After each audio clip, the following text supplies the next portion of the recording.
आप बताइएगा कि आपके साथ भी कुछ ऐसा होता है क्या, तो आप इससे रिलेट कर पाएंगे। जैसे कुछ स्टूडेंट्स ने लिखा कि सर ऐसा होता है कि हम 6 दिन पढ़ाई करते हैं और फिर क्या होता है 3-4 दिन हमारे रेस्ट में निकल जाते हैं।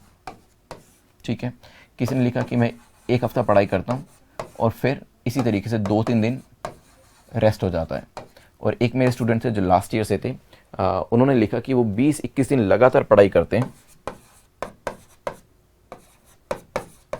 और फिर उतना ही 20 दिन के आसपास की उनका रेस्ट भी हो जाता है, उतना ही रेस्ट उनका निकल जाता है। रेस्ट इन द सेंस उन्होंने कहा कि कुछ ना कुछ चीज़ ऐसी हो जाती है, घर पे हो जाती है या फिर कोई ना कोई मेहमान आ जाता है जिसमें हमारे 15-20 दिन जो है वो चले जाते हैं।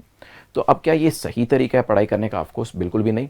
लेकिन क्या रेस्ट लेना ज़रूरी है? देखो, रेस्ट लेने में कोई दिक्कत नहीं है। अगर आप 6 दिन पढ़ाई कर रहे हैं, लगातार 6 दिन आपने पढ़ाई करी, उसके बाद अगर आप आधे दिन का या फिर 1 दिन का रेस्ट लेना चाहते हैं तो उसमें कोई भी परेशानी नहीं है, आप ले सकते हैं, बिल्कुल ले सकते हैं, कोई भी दिक्कत नहीं है।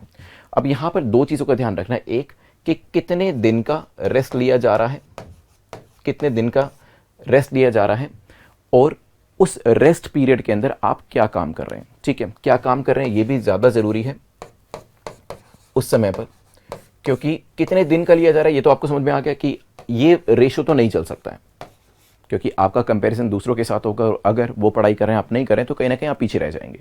तो यहाँ पे हाँ, 6 दिन के बाद आधे दिन का या 1 दिन का रेस्ट लेना है, क्वांटम के हिसाब से कितना लेना है उस हिसाब से ये सही हो जाता है।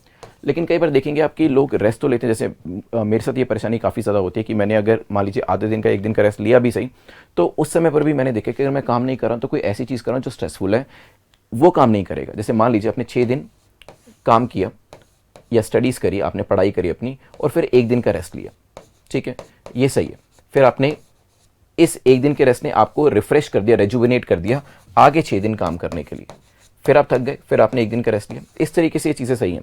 लेकिन यहाँ पर अगर आप इस 1 दिन में क्या कर रहे हैं, इस 1 दिन में भी आप चाहे पढ़ाई ना करो लेकिन थका देने वाला काम करें, तो क्या होगा, आने वाले 6 दिनों के लिए आप तैयार नहीं हो पाएंगे। ठीक है, तो रेस्ट पीरियड के अंदर क्या करना है, जब आप आराम कर रहे हैं उस समय पर क्या करना है वो भी आपको ध्यान देना पड़ेगा। तो हाँ, रेस्ट बीच बीच में ज़रूरी है, बिल्कुल है, लेकिन उस रेस्ट पीरियड के अंदर आप ऐसा कोई स्ट्रेसफुल काम ना करें जिससे कि आने वाले 6 दिन में आप अपना 100% ना दे पाएं। तो इस टाइम पर भी आपको क्या करना है, इस रेस्ट पीरियड के अंदर आपको ऐसी ही चीज़ें करनी है जो आपको रिफ्रेश फील कराएं, आपको रेजुविनेट फील कराएं, ताकि आने वाले 6 दिनों का जो चैलेंज है, जो 6 दिनों के अंदर आपको पढ़ाई करनी है, उसके लिए आप तैयार हो पाए। ठीक है, तो 2 चीज़ों पे ध्यान रखिएगा, रेस्ट लेना ज़रूरी है बिल्कुल, लेकिन क्वांटम पे ध्यान रखिएगा।